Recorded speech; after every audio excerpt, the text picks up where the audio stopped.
Good morning class.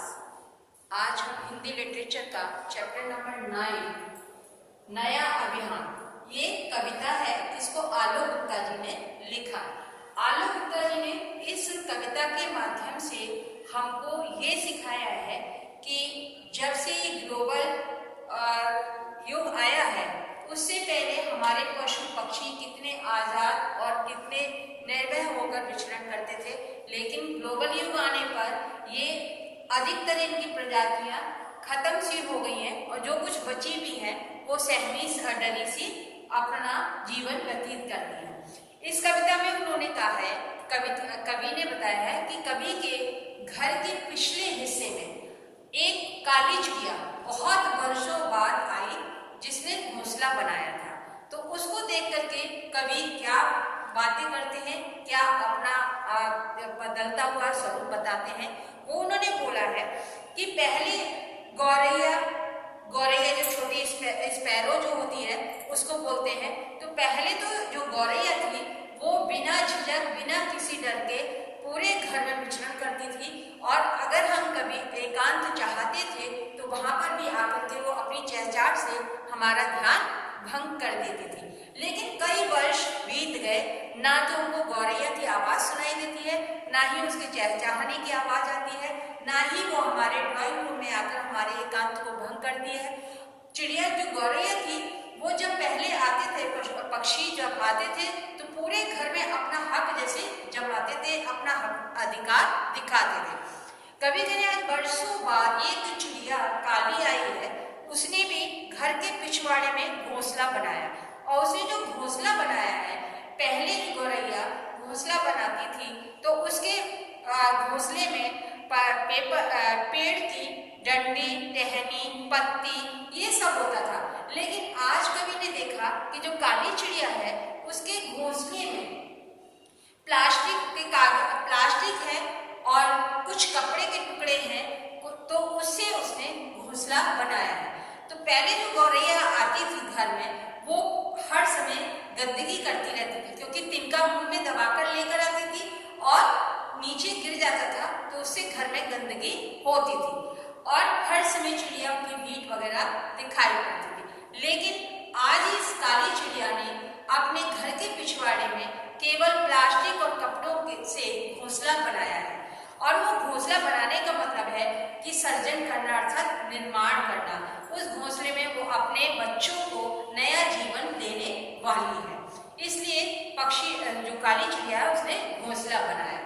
तो surgeon से मतलब कवि का ये है कि जब हमें कोई चीज का निर्माण करना होता है, किसी चीज को बनाना होता है, किसी चीज को समर्थता प्रदान करनी होती है, तब वो हमें उसके सामर्थ्य निर्माण करने में जो सामग्री लगती है उनका अरेंजमेंट करना ही सर्जन करना कहलाता है।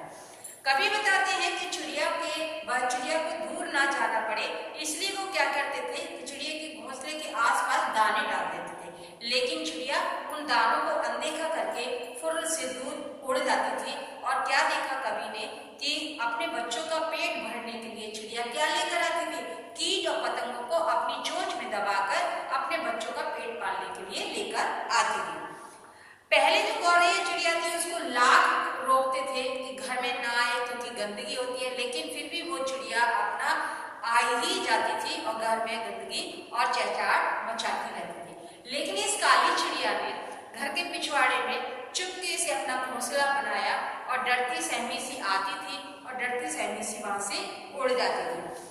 एक कवि ने क्या देखा कि एक जब बच्चे बड़े हो गए तो काली चिड़िया अपने घोंसले की सफाई कर रही है और उस घोंसले की सफाई किस प्रकार कर रही है कि बच्चों की जो सूखी बीट थी उसको अपनी चोंच से दबा के नीचे गिराती जा रही थी। नीचे जो गंदगी थी उसको कवि ने साफ किया। जो कवि जब अंदर बाहर होकर के उस चिड़िया के घोंसले के आसपास की सफाई कर रहे थे तो पड़ोसियों ने उनको देखकर के आश्चर्यचकित हो गए और पड़ोसी जो है आश्चर्य में पड़ गए। तो जब सफाई अभियान में चिड़िया जो सफाई कर रही थी अपने घोंसले की, उसी सफाई अभियान में कवि भी शामिल हो गए। किस प्रकार, जो चिड़िया बीट गिरा रही थी उस बीट को साफ करके कवि भी चिड़िया के साथ सफाई अभियान में शामिल हो गए। तो कवि ने इस सफाई अभियान को ही एक नए अभियान का नाम दिया है। क्यों? क्योंकि जो पहले चिड़िया हमारी की गंदगी करती थी वो पत्ते, डंठल, टहनियाँ ये सब होते थे, लेकिन आज चिड़िया हमारी घोंसला किससे बना रही है?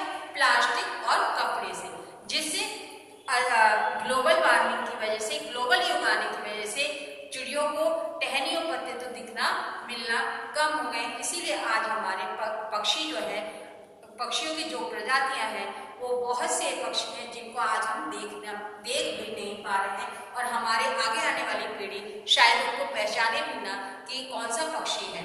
जैसे कि आजकल तोता, मैना, बुलबुल ये आमतौर पर पक्षी जो है कभी भी दिखाई नहीं देते हैं। जैसे कभी कभी कोई एकाध पक्षी कभी आकर के उड़ करके आता है तो दिखाई पड़ता है कि हाँ ये, लेकिन उन पक्षियों को हमारे बच्चे, हमारे आने वाली पीढ़ी पहचानती ही नहीं है। कभी कभी आपको कबूतर दिख जाएंगे आसमान में, जैसे चील और गिद्ध जैसे जो बाज जैसे पक्षी हैं वो आज हम लोगों को देखने के लिए दुर्लभ है। उसी आधार पर कवि ने इस कविता को लिखा है कि आज से हम अपना एक नया अभियान शुरू करते हैं कि जो भी पक्षी आएगा, जो भी चिड़िया आती है, अगर वो हमारे घर में घोंसला बनाती है तो हम उसको बनाने देंगे। क्यों? क्योंकि इन्हीं के द्वारा नए युग का निर्माण होगा, फिर से पक्षी दिखाई देंगे आसमान में, फिर से हमारा वातावरण साफ होगा। Thank you class, take care.